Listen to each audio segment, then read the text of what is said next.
To Soweto now, it's been a year since a deadly shooting at the Nomzamo Tavern in Orlando in Soweto. 16 people were killed when gunmen opened fire on a crowd. A commemoration event is being held for those who lost their lives on that tragic day. Residents say the incident is the result of poor policing in the area. So has anything changed? Heidi Giokos is there for us and she joins us now live. Heidi, before we talk about whether or not there's been any changes in terms of policing in Nomzamo, just take us through the program and what's happened there so far today. Yes, Masako, I was just taking a quick look at who arrived, but we've been here since 9 o'clock this morning. The program was expected to start at 9. It only started, I would say, just after 11 o'clock, if not almost to 12. I do see the MEC for Community Safety, Faith Mazibuko, arriving just at this very minute. I was actually going to tell our viewers that we had seen absolutely nobody from the Gauteng government, but they were the ones that actually arranged this event. It's 1 year on after 17 people were tragically gunned down in the tavern here in Nomzamo. We do know that a number of people have arrived from KwaZulu-Natal, especially we understand chiefs and a delegation from the Umzimkhulu municipality. They are here, of course, to show their support, and one would ask why. We do know that the majority of those that were gunned down in that Umdalosi tavern are actually from KwaZulu-Natal, so they are here to show their support. We did get a bit of an engagement with one of the leaders of this delegation, indicating to us that they are here to show their support. They do not ever want a repeat of what happened. Tragically, we do know, Masako, that all the 5 suspects that were arrested in connection with this tavern shooting were actually released not so long ago, and this is because of a lack of evidence. So I do think that it's very difficult for the families, but also the victims.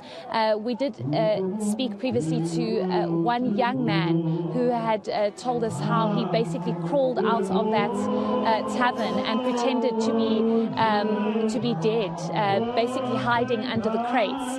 And I've seen his mother here today, and she said that he's just not doing well. He's not willing to really speak about this because he fears for his life now that we know that those 5 suspects were released. But I think it's going to be interesting to see how the MEC of Community Safety is going to be received, given that she's just arrived and this event was supposed to start at 9 o'clock this morning. And Heidi, in terms of community members, what are they saying? Has life changed at all a year after those shootings?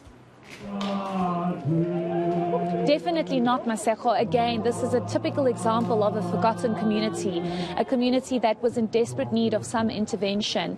If you remember last year, Maseko, we had covered this extensively, where we even saw the Amaberete being deployed here in Nomzamo and surrounding areas in Soweto to really try and bring, I would say, some sort of relief or sense of security to the community members. But we obviously are not seeing that from a day to day. We are seeing a high police presence here today, but overall this community has indicated time and time again that they do not feel safe. The issue has not been dealt with. At the end of the day, Masako, we still don't know what could have possibly happened. Those gunmen that entered this tavern were highly armed, and it's obviously a situation where you have people not really understanding what actually happened.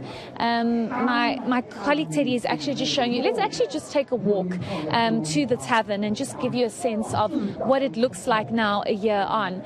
We have been told that the tavern is no longer operating as a tavern, but rather as a place where meat is sold, so basically a butchery. But not much has changed. Even just the surroundings of this particular area, it still remains very much the same. It literally feels like this happened just yesterday, where you had people coming out to really figure out what happened here. But as you can see, just a lot of community members, as I mentioned, people coming through from KwaZulu-Natal. But this part of we're just going to cross the road, Maseko. This part of the tavern, the one section is open because of the as I mentioned to you, the butchery, if I can call it that is operating. But the other section further down does remain closed, and we do know that soon after that tavern shooting, it did not open at all. We do know that the tavern owner hardly engaged with the media and didn't want to engage at all because of what happened. But very different scene obviously now, but if you remember what happened last year, these were horrific scenes. I actually still think there are bullet marks in this garage door. If I'm not mistaken, Masako, I actually don't know. This might be one of them. They were, those gunmen were heavily armed. And Heidi, for me also, I wonder what the community member feels about the fact that the National Prosecuting Authority last month dropping charges against the 6 people who were initially arrested for this particular case. That means the community probably still living in fear that the people are still out there? Yes, exactly. And that one survivor that we did speak to, we spoke to his mother off camera just a short while ago. She was telling me that the community is obviously in fear because we do know that those suspects were released not too long ago. And as I mentioned to you, Masako, the fact that we don't even understand what happened, what caused these gunmen to enter in here.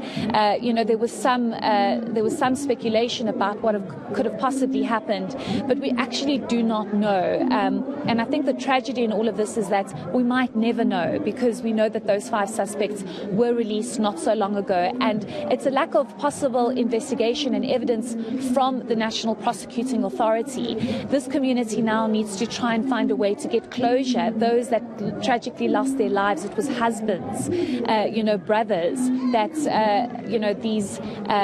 this community now has to try and find some sort of closure and understanding as to what truly happened. As I mentioned, there could be some speculation as to what happened, but I think definitely here today, this delegation from KwaZulu-Natal is also trying to send out a strong message to say there will be no repeat of what is going on here and what happened here, and hopefully police will continue to investigate. Masako, how many cases like this do we see where there's some sort of arrest, then there's an investigation, and there's delay after delay, and in this case the tragedy is that the 5 suspects believed to have been behind this mass shooting were released not so long ago. The National Prosecuting Authority saying that it realized that there are no prospects of a successful prosecution. So that means not enough evidence from police in terms of those suspects. Heidi Giokos live for us there in Orlando, in Soweto, at the Nomzamo informal settlement.